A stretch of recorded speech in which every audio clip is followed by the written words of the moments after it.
For whatever reason, car owners who like modifying their vehicles typically opt for power upgrades and exterior alterations before they even consider upgrading the interior of their vehicle.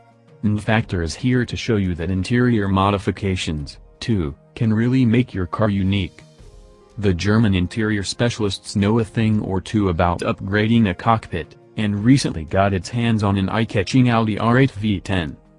Neidfaktor was tasked with designing an interior that matches the unique black and neon yellow wrap covering the exterior of the German supercar.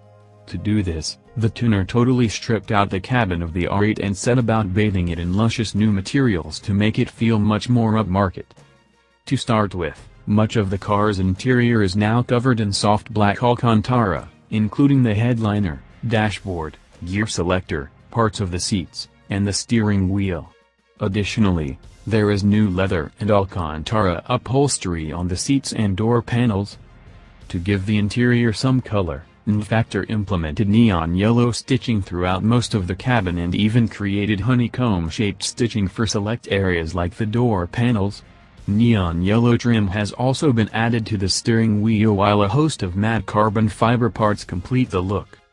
Neidfaktor says that Audi R8 buyers looking for similar interior upgrades will need to cough up between €15,000 and €17,000, $16,850 and $19,100. That's a lot of money, but if you own an R8 and want to tweak it to your liking, you can probably afford to pay as much as a small hatchback on interior alterations.